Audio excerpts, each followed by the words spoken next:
भाजपा की सरकार जाने वाली है।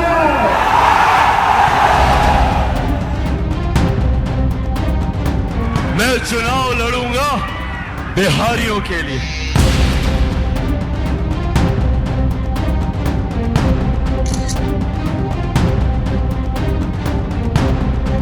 बिहारी का नाम है इस्लाम, इंसानियत को जिंदा करने का नाम है इस्लाम।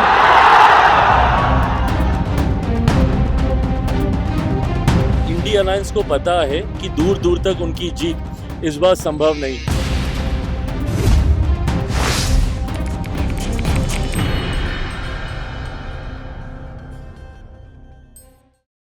नमस्कार, बहुत बहुत स्वागत है। मैं अमित सिंह, आप देख रहे हैं प्राइम न्यूज का डिजिटल प्लेटफॉर्म बाहुबली बिहार चुनाव है सरकार, एक खास सीरीज जो हम आपके लिए डिजिटल प्लेटफॉर्म पर लेकर आए हैं।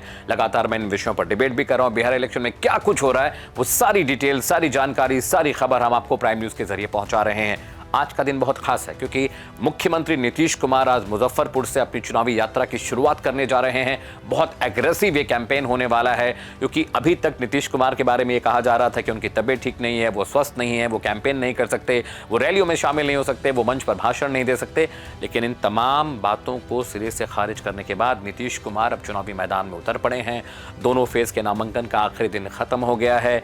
बड़ी बात यह है कि महागठबंधन ने खुद अपने ही कैंडिडेट्स, अपने ही अलायंस के खिलाफ 12 और 14 सीटों पर कैंडिडेट उतार दिए हैं। इसका मतलब ये समझ में आना चाहिए कि कोई भी अलायंस ठीक से काम नहीं कर रहा है, कोई भी अलाई ठीक से काम नहीं कर रहा है। ये कैसा महागठबंधन है जिसमें कांग्रेस आरजेडी ने एक दूसरे के खिलाफ ही कैंडिडेट उतार रखे हैं।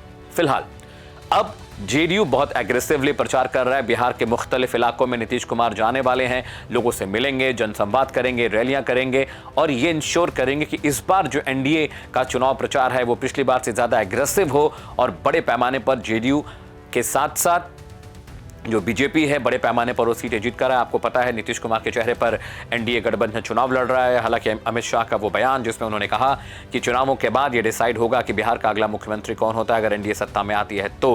लेकिन इन सबके बावजूद नीतीश कुमार बेफिक्र दिखाई दे रहे हैं, चुनाव प्रचार में लगे हैं। सीटों का बंटवारा करीब 143 सीटें जो हैं उन तमाम सीटों पर कैंडिडेट उतारे गए हैं। कुछ जो कैंडिडेट है उनका नामांकन कैंसिल हुआ है, कुछ नामांकन भर नहीं पाए हैं। लेकिन इस पूरी खिचड़ी में सबसे ज्यादा जो हाईलाइटेड पॉइंट वो ये है कि महागठबंधन के बीच सामंजस्य नहीं दिखाई दे रहा है। लगातार ये खबर आ रही थी कि कांग्रेस 70 सीटों पर अड़ी हुई है, तेजस्वी यादव 70 सीटें नहीं देना चाहते थे। गुपचुप तरीके से ना तो कांग्रेस ने सार्वजनिक रूप से आरजेडी के साथ मिलकर सीटों का ऐलान किया, ना तो आरजेडी ने सार्वजनिक रूप से सीटों का ऐलान किया, ना तो मैनिफेस्टो पे कांग्रेस की बात हो रही है, ना तो मैनिफेस्टो पे आरजेडी की बात हो रही है। आरजेडी अपना राग अलाप रही है। चुनाव के दौरान बिहारों में कांग्रेस गुमसुम चुपचाप है। एसआईआर और वोट अधिकार यात्रा निकालने के बाद जिस तरह से आरजेडी और कांग्रेस इतने एग्रेसिवली बिहार में कैंपेन कर रहे थे, रैलियां कर रहे थे, वो अचानक से गायब हो गए। राहुल गांधी बिहार चुनाव से नदारद हो गए, वहां पर दिखाई नहीं दे रहे हैं। लेकिन कहीं ना कहीं जो टसल, जो डिसएग्रीमेंट और जो दिक्कतें महागठबंधन में हैं, इसका सीधा सीधा फायदा बीजेपी को देखने को अब बीजेपी उठा सकती है। एनडीए का खेमा उठाएगा क्योंकि अगर आप अपने ही कैंडिडेट के खिलाफ कैंडिडेट उतार रहे हैं, आपसी लड़ाई मतलब कांग्रेस जेडीयू के खिलाफ आरजेडी के खिलाफ उतार रही है, आरजेडी के खिलाफ लेफ्ट पार्टियां उतार रही हैं, कहीं कहीं कांग्रेस के सामने लेफ्ट पार्टी हैं, कहीं कहीं आरजेडी के सामने कांग्रेस के कैंडिडेट हैं। तो ये कैसा सामंजस्य, कैसा महागठबंधन है जो एक दूसरे की पार्टी के सीटों को आप काट रहे हैं, आप एक दूसरे का वोट काटेंगे, इसका फायदा बीजेपी उठाएगी, जेडीयू उठाएगी। बहरहाल नीतीश कुमार का स्वास्थ्य बिल्कुल अच्छा है। मुख्यमंत्री आज अलग अलग इलाकों में जा रहे हैं, मुजफ्फरपुर, दिनापुर, इसके अलावा मधेपुरा, पूर्णिया, भागलपुर, इन तमाम इलाकों में नीतीश कुमार रैलियां करने वाले हैं, जनसंवाद कार्यक्रमों में शामिल होने वाले हैं। और आने वाले वक्त में यानी अब बहुत कम वक्त बचा है जब चुनाव की तारीखें बहुत करीब हैं और 2 फेज़ में जो चुनाव होने थे उसका नामांकन का जो नामांकन की प्रक्रिया थी फेज़ 2 की वो भी अब खत्म हो गई है। लगातार एग्रेसिवली कैंपेन अब जो जेडीयू है बीजेपी कर रही है। बीजेपी के तमाम नेता बिहार में एकदम डेरा डाले हुए हैं, तमाम मुख्यमंत्री वहां पर पहुंचे थे चुनाव करने के लिए, चाहे वो मध्य प्रदेश के सीएम रहे हों, चाहे यूपी के सीएम योगी आदित्यनाथ रहे हों।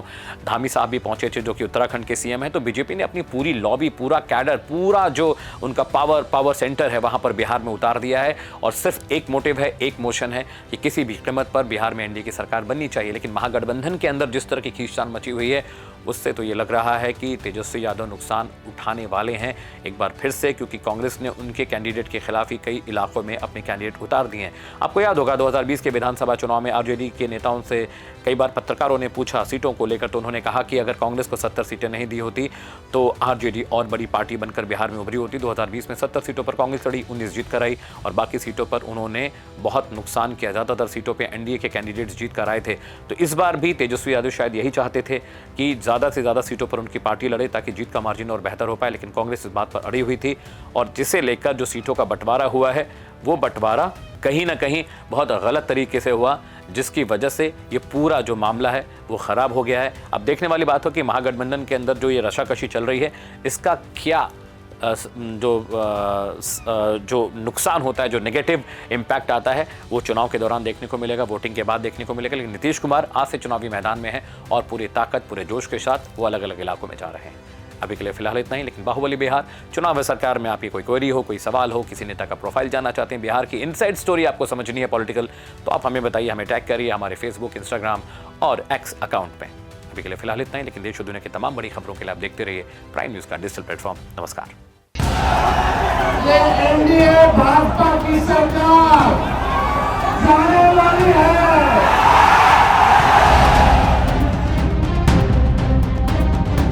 मैं चुनाव लड़ूंगा बिहारियों के लिए।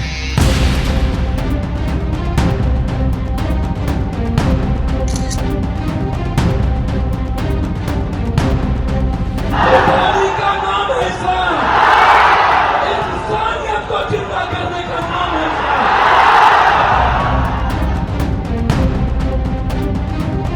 इंडिया अलायंस को पता है कि दूर दूर तक उनकी जीत इस बार संभव नहीं।